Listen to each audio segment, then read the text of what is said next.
Esse é o nosso Deus. Ele é o nosso Deus. Abra sua Bíblia no livro do profeta Isaías, capítulo 40. Quem é membro aqui da primeira igreja, esteve ontem no culto, leu esse texto, no momento litúrgico. Na verdade, lemos todo o capítulo 40 ontem à noite.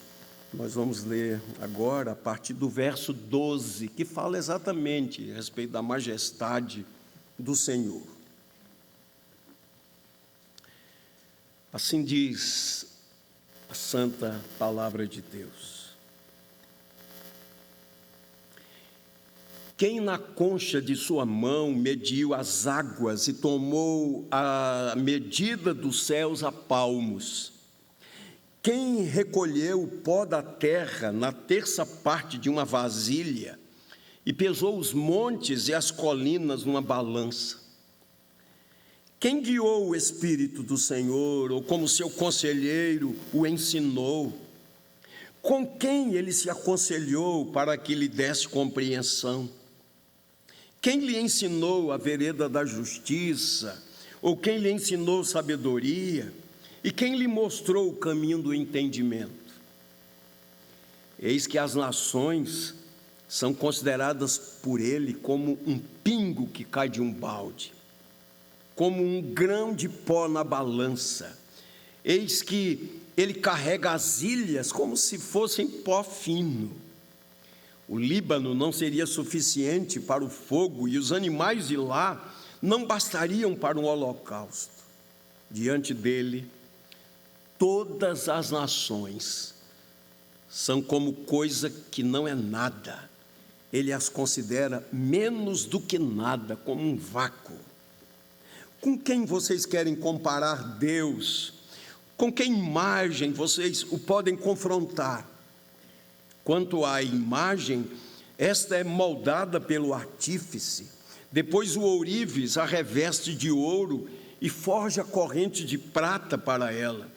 O pobre, que não pode fazer tal oferta, escolhe madeira que não apodrece e procura um artífice perito para fazer uma imagem esculpida que não oscile. Será que vocês não sabem? Será que não ouviram? Será que isso não lhes foi anunciado desde o princípio? Vocês não entenderam isso desde a fundação do mundo? Vocês não atentaram para os fundamentos da terra? Ele é o que está sentado sobre a cúpula da terra, cujos moradores são como gafanhotos. É ele quem estende os céus como cortina e os desenrola como tenda para neles habitar.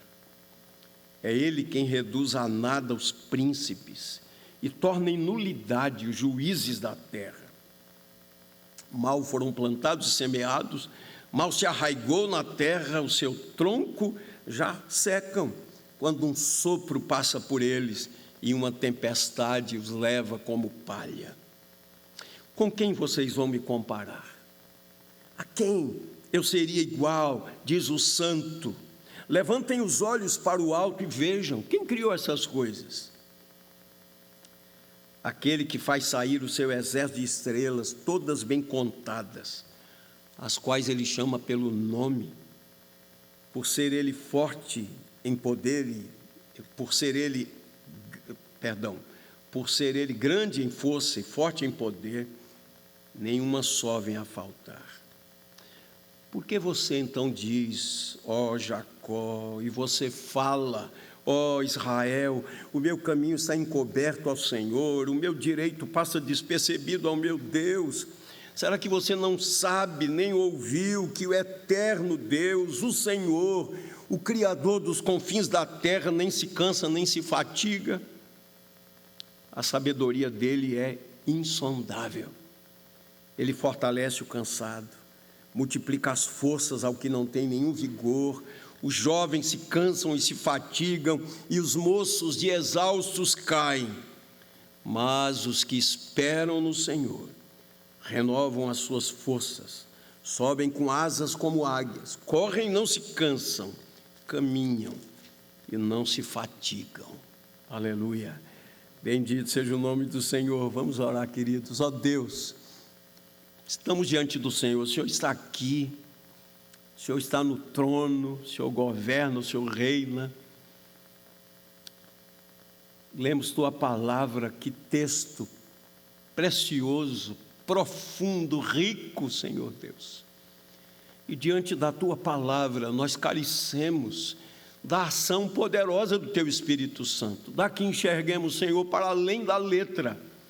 Ilumina os olhos do nosso coração e inclina o nosso coração para só temer o teu nome, Senhor. Ó Deus, não sei das pessoas que estão aqui no santuário, daqueles que estão acompanhando essa transmissão ou que terão acesso posteriormente a esse vídeo, quantos estão cansados, sobrecarregados, aflitos, com medo. Senhor, que essa palavra venha ser transformada em um sopro de vida. Que essa palavra traga alento, renovo, esperança renovada. Que seja também uma palavra de salvação. E acima de tudo, que o teu nome seja glorificado, Senhor.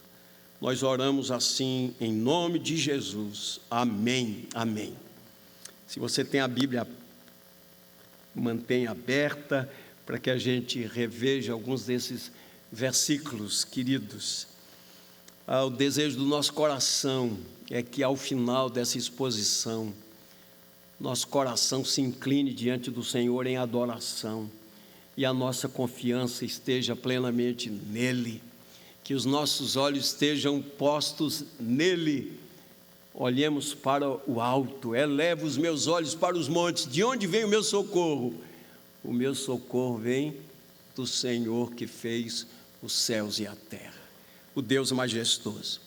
Queridos, um dos símbolos de fé que nossa igreja adota, a Confissão de Fé de Westminster, dedica a um espaço para falar dessa doutrina preciosa da majestade de Deus.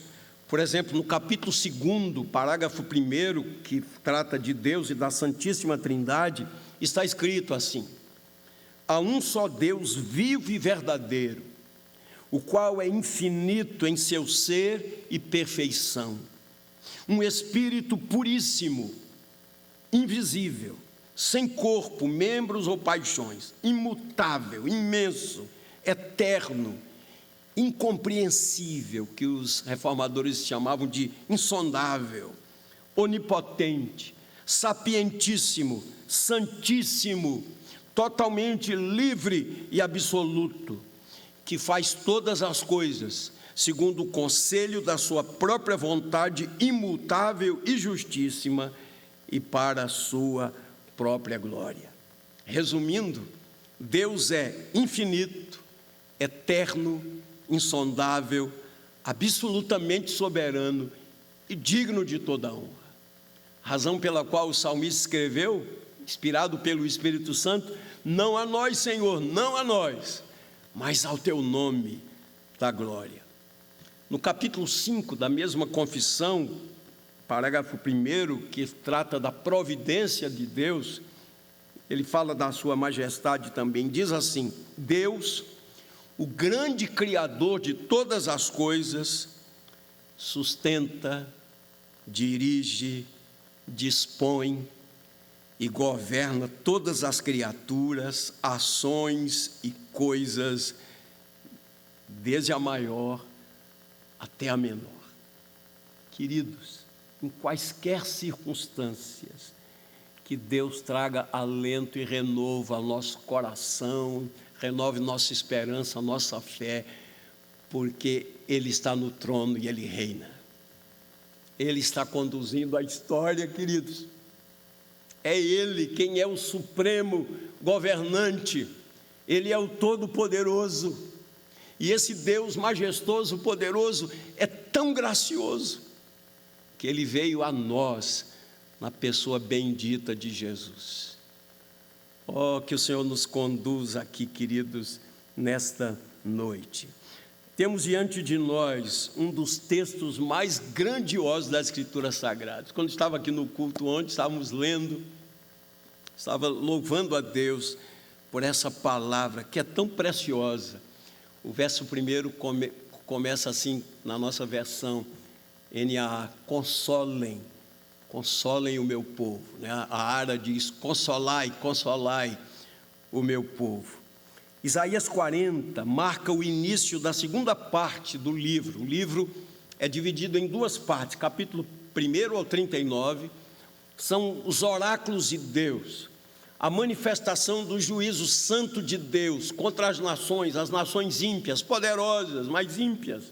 Inclusive fala sobre Israel, o reino do norte, sobre Judá, o reino do sul, em Israel.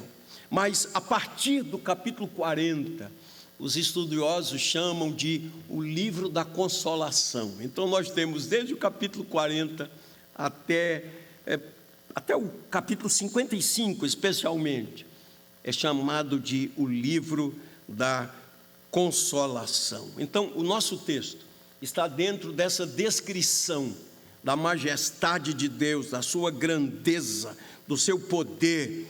E essa majestade de Deus é contrastada com a pequenez da humanidade e a irrelevância dos ídolos, que são absolutamente nada diante do Deus Santo.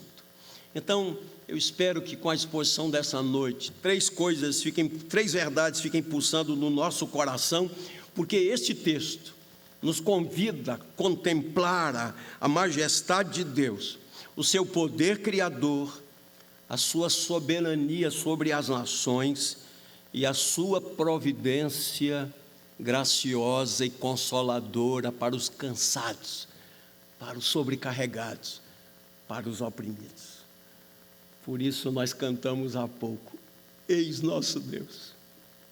É este o Deus vivo, nosso grande Deus que está aqui. Queridos, quando o profeta Isaías foi inspirado pelo Espírito Santo para pregar essa palavra, escrever essa palavra, Isaías estava falando a um povo humilhado no exílio. Jerusalém havia caído. É impressionante pensar que naquele contexto a Babilônia parecia invencível. E os judeus, na sua crise, na sua humilhação, se perguntavam: será que o Senhor nos abandonou? E o Deus da aliança não abandonou o seu povo e veio essa mensagem de consolação. E é exatamente nesse contexto de perda, de dor, de fraqueza, que Isaías proclama: consolai o meu povo.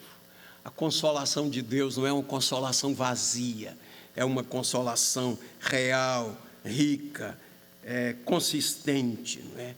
E como profeta é instrumento de Deus para levar consolo ao povo, percebam, não com palavras vazias, não com jargões teológicos, mas expondo a grandeza singular de Deus.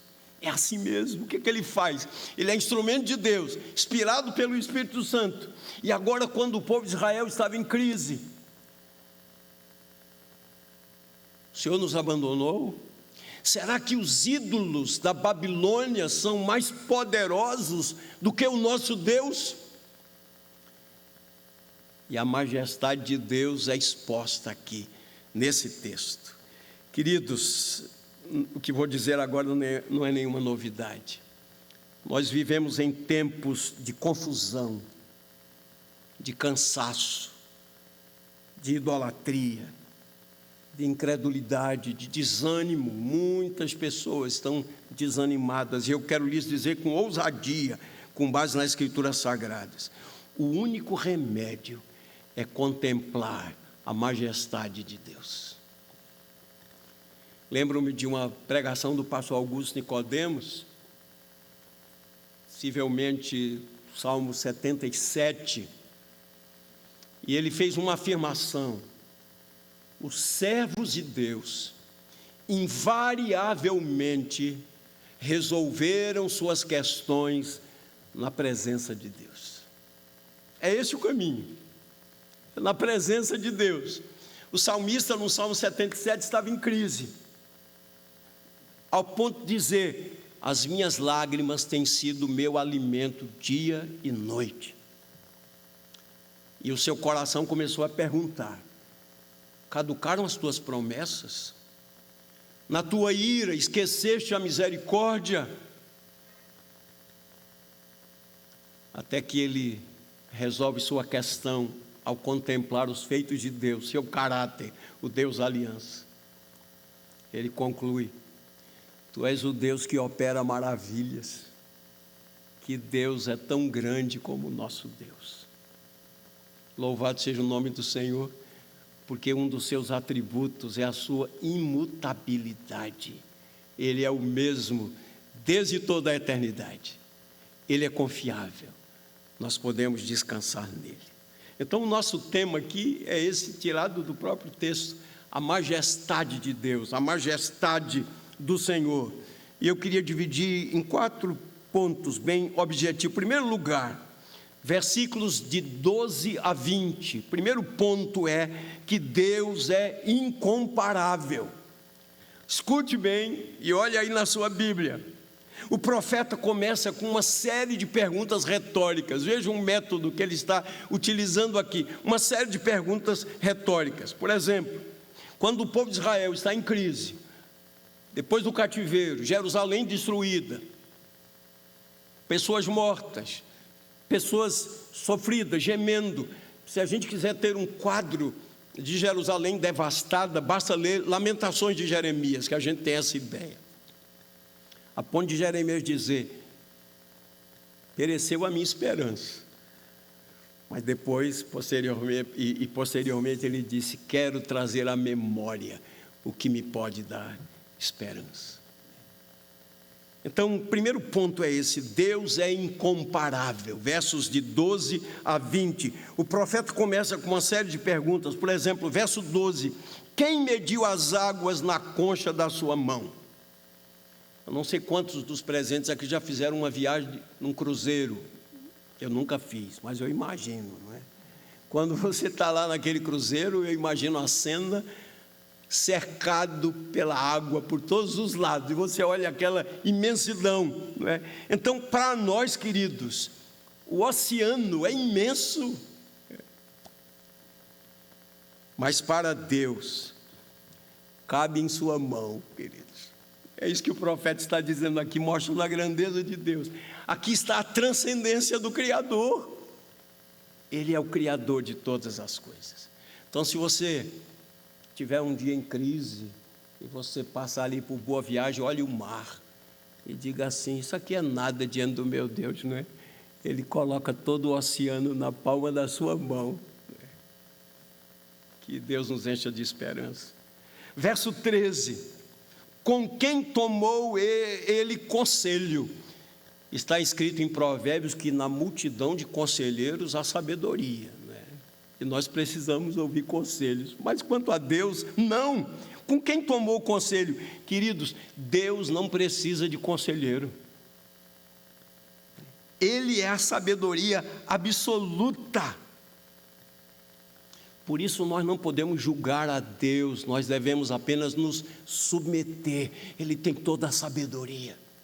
Às vezes nós estamos querendo discutir com Deus: o Senhor deveria ter feito assim, né? Não dessa maneira, acho que o Senhor aqui se equivocou. Queridos, Ele tem todo o saber, Ele sabe de todas as coisas, Ele não precisa estudar, pesquisar, nada disso, Ele nem precisa de conselheiros.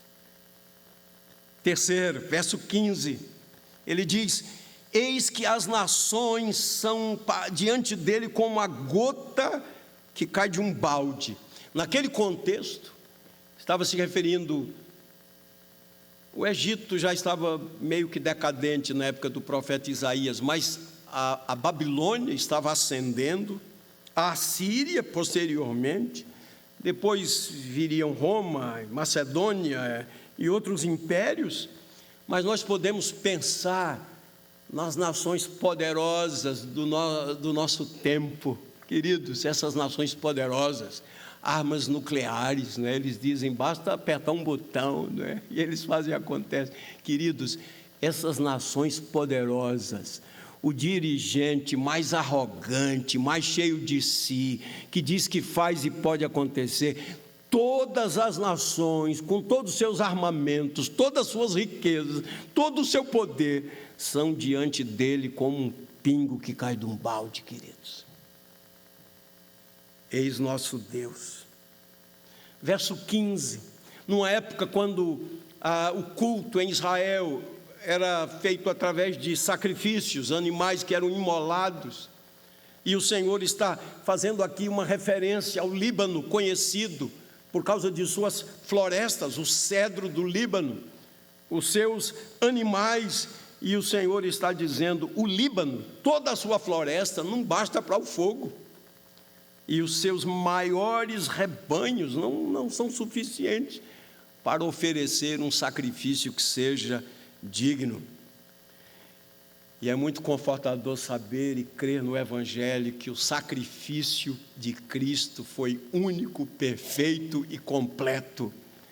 Não há necessidade de repetição do sacrifício, porque Ele disse: está consumado.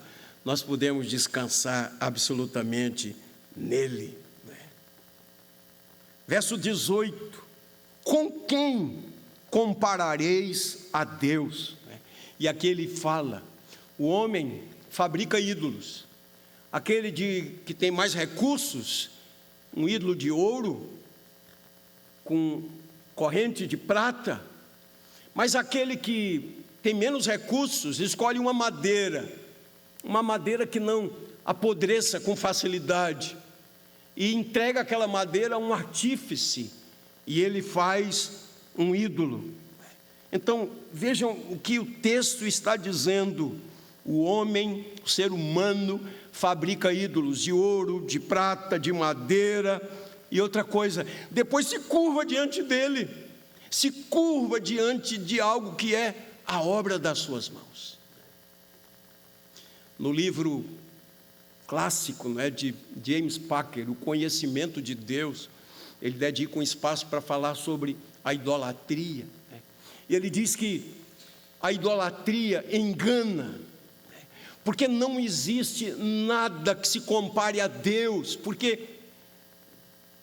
nem olhos viram, nada percebeu como é Deus. Inclusive, o Senhor fez questão de dizer ao povo de Israel, quando estava na peregrinação no deserto, por boca de Moisés: vocês não viram nada, para que vocês não venham tentar fazer algo igual.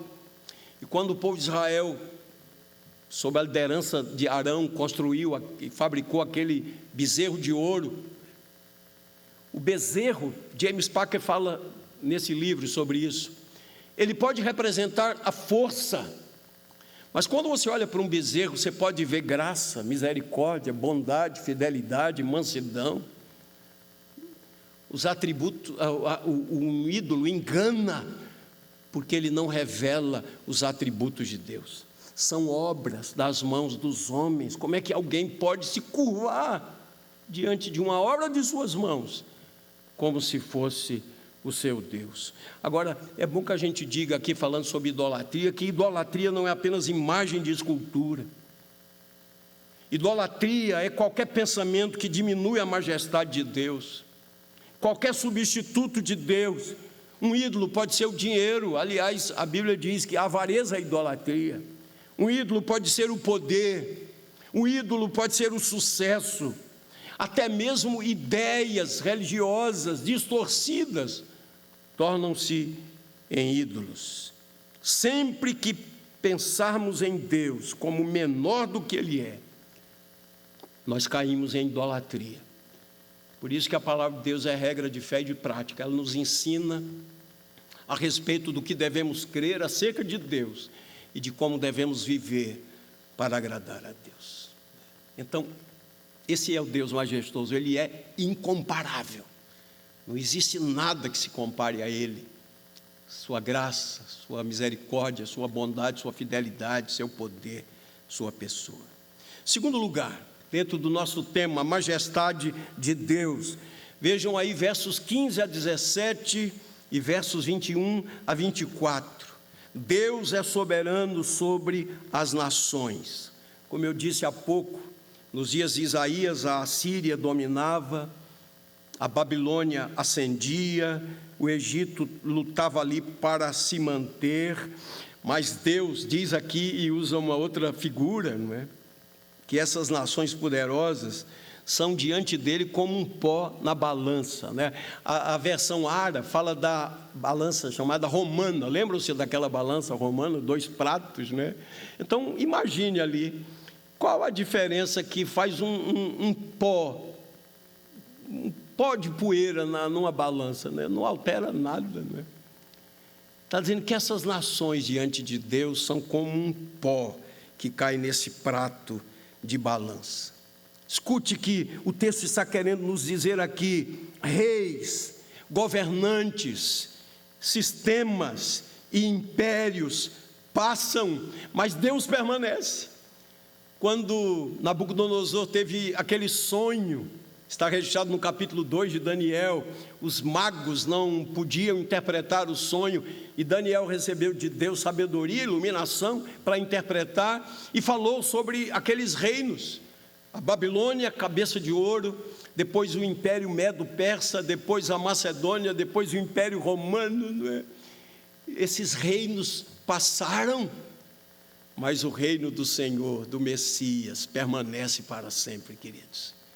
Então, queridos, nós estamos absolutamente seguros, porque nós pertencemos àquele que reina, que domina, né? A gente passou outras épocas aí, nossa geração, ou pelo menos a minha geração, a chamada Guerra Fria, né? E outros momentos da história, queridos, esses poderosos passam, mas o Senhor continua. Ele é o Rei Supremo, Ele é o Todo-Poderoso, Ele está no trono. Eu gosto muito desse salmo messiânico, que é o salmo de número 2, né? Que fala sobre o reinado do ungido de Deus. Escute com atenção o salmo 2. Porque se enfurecem as nações e os povos imaginam coisas vãs, os reis da terra se levantam, as autoridades conspiram contra o Senhor, contra o seu ungido, dizendo: vamos romper os laços e sacudir de nós as suas algemas. Aquele que habita nos céus dá risada, o Senhor zomba deles. Na sua ira, a seu tempo, lhes falará, e no seu furor os deixará apavorados, dizendo: eu constituí o meu rei sobre o meu santo monte Sião.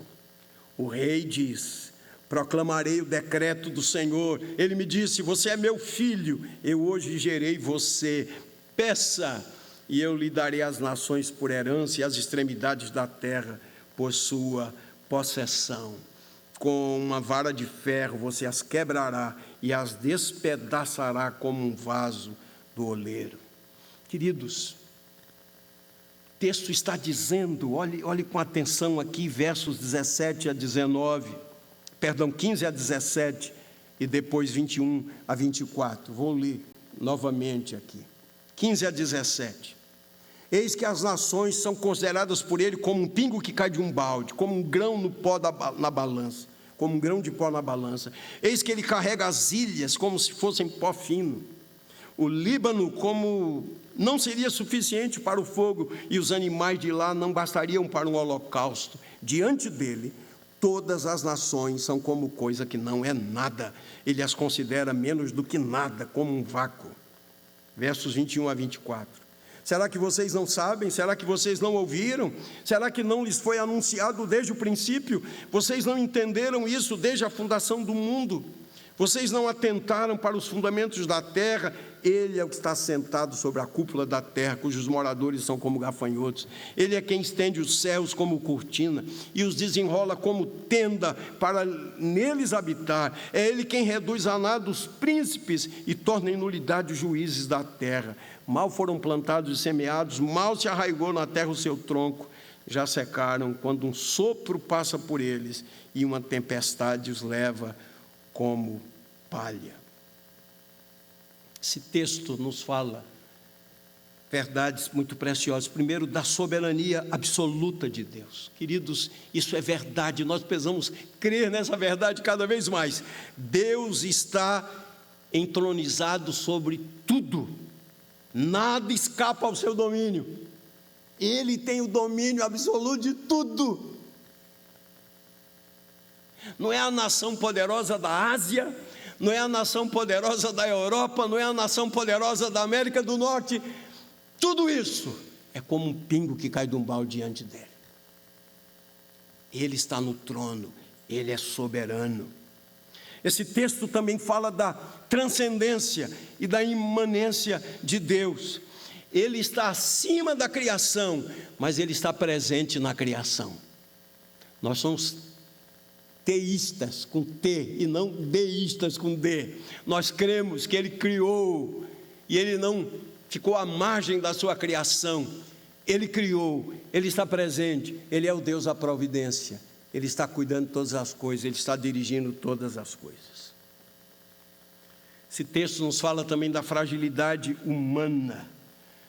Diante da glória de Deus, o homem é carente, é dependente, é pequeno. Deus é o Criador.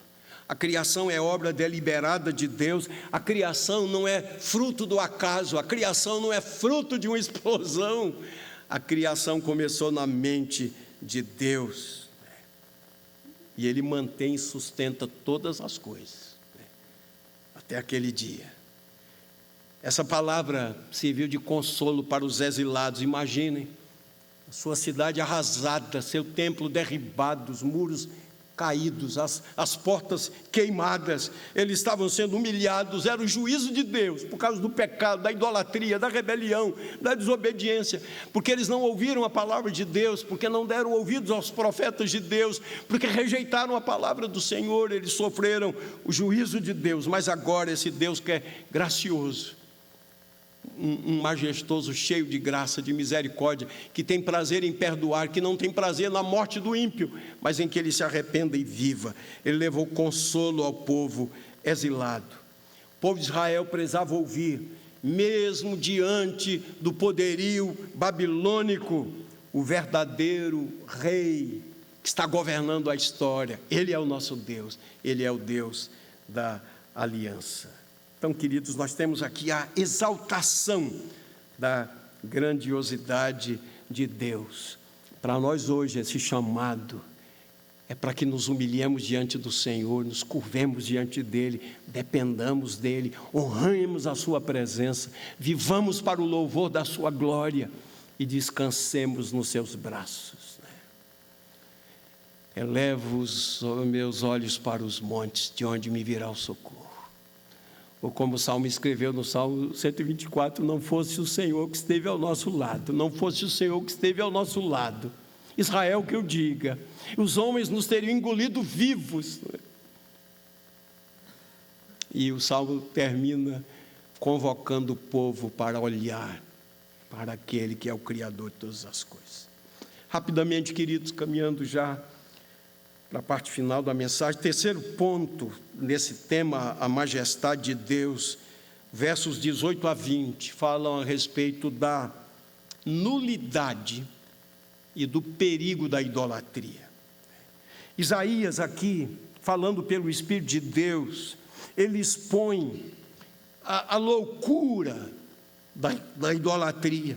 Como eu disse no início, o rico podia cobrir de ouro, o pobre escolhia madeira, mas ambos precisavam contratar um artífice para garantir a sua divindade e um Deus que não oscilasse, precisa ter uma boa base para não cair, não é? Olha que coisa, o ídolo precisa ser sustentado pelo homem, ele precisa ser sustentado pelo homem, mas ele fica esperando que aquele a quem ele sustenta, o sustente. Como eu disse há pouco, hoje os ídolos não são apenas imagens de escultura, mas ídolos são conceitos. A confiança cega na ciência, nos bens, no progresso, na economia, no prazer. Todas essas coisas são impotentes diante da eternidade. Como disse o reformador João Calvino, o coração humano é uma fábrica de ídolos. Mas Deus é majestoso, Deus é glorioso, louvado seja o seu santo nome, queridos irmãos. Em quarto e último lugar, dentro do tema a majestade de Deus, versos 25 a 31, nós temos aqui verdade sobre o poder sustentador de Deus. Se essa parte do livro de Isaías, desde o capítulo 40 até o capítulo 55, traz uma mensagem de consolo, dentro do nosso texto, nós poderíamos dizer que aqui a partir do verso 25 até o verso 31, nós temos o ápice do consolo. Ele diz assim: o mesmo Deus que criou todas as coisas, o Deus que sustenta o universo, o Deus que governa sobre tudo e todos, o Deus que conduz a história, o Deus que governa as estrelas. Queridos, quantas estrelas, quantas galáxias, e a imensidão de uma galáxia apenas. Nós estamos aqui na Via Láctea, não é? A Bíblia diz que Deus chama todas as estrelas pelo nome, e por ser Ele grande em força e forte em poder, nenhuma só vem a faltar. Eis nosso Deus, eis nosso Deus, e essa é uma palavra de consolo. Verso 25, novamente a pergunta: a quem me comparareis? Ou seja, nosso Deus não tem rival, né? Quando Senaqueribe estava afrontando o povo de Deus nos dias do rei Ezequias, né? Ele disse assim: olhe, não se deixe enganar por Ezequias, os deuses das outras nações não fizeram nada. E ele contou, ele tinha um relatório de vitórias de nações que tinham sido dominadas pelos assírios, cruéis. Os deuses das outras nações não puderam fazer nada. Não se deixe enganar por Isaías. Ele mandou uma carta. Isaías foi ao profeta Isaías e aquela carta foi apresentada diante de Deus. E o Senhor Deus respondeu por boca do profeta: diga ao rei Ezequias que Senaqueribe não irá entrar na cidade. Pelo caminho por onde veio, pelo mesmo ele voltará. Queridos, a Síria tinha um exército capaz de esmagar Jerusalém. Tanto que Rabsaque, quando foi afrontar, diz assim: olha, vou disponibilizar aqui alguns cavalos, se vocês tiverem aí quem monta nesses cavalos, né, que zombando, dizendo assim: nós vamos derrotar vocês, até dando condições a vocês, não é? Só para resumir a história, Senaqueribe não entrou em Jerusalém, Senaqueribe voltou, Deus agiu, parte do exército de Senaqueribe foi dizimado pelo próprio Senhor, manifestação do seu juízo. Então, nenhum inimigo é maior do que o Senhor. Agindo Deus, quem impedirá? A quem me comparareis? Verso 26, levantai os olhos e vede quem criou essas coisas. Se Ele chama cada estrela pelo nome, será que Ele irá se esquecer de você que é filho? É aqui em Isaías que está escrito: acaso uma mãe pode esquecer-se do filho que ainda mama, de sorte que não venha a se lembrar dele? Se Deus chama as estrelas pelo nome. Uma vez, numa pregação do reverendo Hernandes, ele disse que existe uma quantidade de estrelas semelhante aos grãos de areia. Imagine quantas estrelas. Deus chama cada uma pelo nome. Pastor Hernandes, que um dia fez esse teste, pegou um punhado de areia e foi contar os grãos, né? Logo depois ele desistiu, não dá para contar, mas Deus conhece tudo. Então eu queria lhe dar esse consolo em nome do Senhor. Ele não se esquece de você e do seu nome. Ele sabe, Ele vê, Ele ouve, Ele está presente. Então levante os olhos, né? Levante os olhos e veja quem criou essas coisas. Verso 28, O Senhor não se cansa nem se fatiga. Nós nos cansamos, não é verdade? Nós falhamos, né? Talvez você que é jovem, que está aqui, dizer, eu não me canso não, né? Mas quando você chegar na minha idade, você vai cansar também, viu? Então, nós nos cansamos, nós falhamos, queridos, mas Ele é eterno, fiel, inesgotável. Nunca chegará o dia em que Deus colocará uma plaquinha ali, não ore hoje que eu estou muito cansado, nada disso. Não dormita nem dorme o guarda de Israel, né? Ele não se cansa. Aliás, nós vivemos esses dias, não quero ofender nenhum jovem que está aqui não, né? Mas vivemos numa geração de cansados, né? O jovem chega da escola ou da universidade, senta no sofá, estou morto, né? Não é verdade? Os jovens se cansam e se fatigam, os moços e exaustos caem, mas o Senhor não se cansa. Louvado seja o nome do Senhor, queridos irmãos. E aí o verso 31, que é o ápice do ápice, né? Os que esperam no Senhor. E o verbo esperar aqui pode ser traduzido também por confiar. Os que esperam, os que confiam no Senhor, renovarão as suas forças, né? Receberão uma nova força. E ele usa aqui essas figuras: voam como águias, correm, não se cansam, caminham e não se fatigam. Queridos, o segredo da perseverança não está em nós, mas está no Senhor. É Ele quem nos sustenta, é Ele quem nos guarda, é Ele quem é fiel. Louvado seja o nome do Senhor. Olha, esse é o consolo que o texto nos ensina. O Deus que é incomparável, que é majestoso, Ele sustenta os fracos que nele confiam. Amém, queridos? Louvado seja o nome do Senhor. Então, uma aplicação bem prática aqui dessa doutrina singular da majestade de Deus. O Deus criador do universo, o Deus que sustenta o universo, o Deus que conduz a história, Ele é o mesmo que fortalece os cansados, que consola, que anima e que renova. Aquele que é incomparavelmente grande é também ternamente amoroso, cuidadoso, né?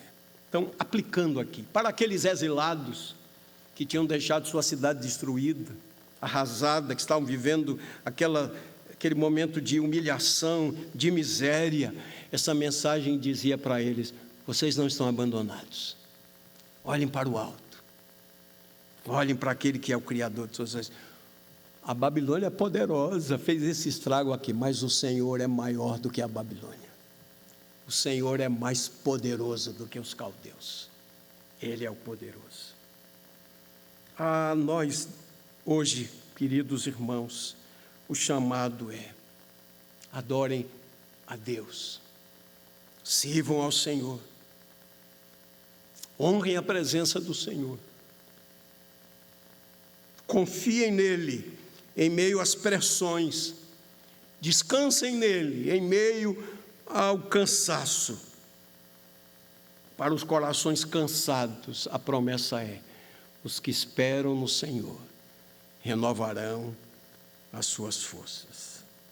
Ele veio até nós, na pessoa bendita de Jesus, nos enche de esperança. E foi Jesus quem disse: vinde a mim, todos vós que estáis cansados, oprimidos, sobrecarregados, e eu vos aliviarei. Tomai sobre vós o meu jugo e aprendei de mim, porque sou manso e humilde de coração, e encontrareis descanso para as vossas almas. Deus mandou o seu Filho. Deus é fiel à sua aliança, à sua promessa. Descansemos no Senhor, queridos. Olhe, eu creio que a gente precisa acompanhar os noticiários, ler os jornais, as notícias, porque a gente não pode ficar alienado, a gente precisa ler. A gente precisa ler todas as notícias a partir de uma cosmovisão cristã, com os óculos da fé cristã. Mas nós deveríamos conhecer mais as Escrituras e conhecer mais o Senhor, aprender mais textos da Bíblia, conhecer a história, ter uma visão plena da Bíblia, conhecer o Senhor, andar na sua presença. descansar nele, memorizar textos bíblicos, ler a Bíblia todos os dias, meditar, como o Salmo 1 diz que são bem-aventurados, são aqueles que na lei do Senhor meditam de dia e de noite. Que Ele nos abençoe. Eu não sei como é que está a sua vida, mas o Senhor sabe. Você derrame o seu coração diante dEle. Humilhai-vos sob a poderosa mão de Deus, para que Ele em tempo oportuno vos exalte, lançando sobre Ele toda a vossa ansiedade, porque Ele tem cuidado de vós. Bendito seja o nome do Senhor. Amém, amém.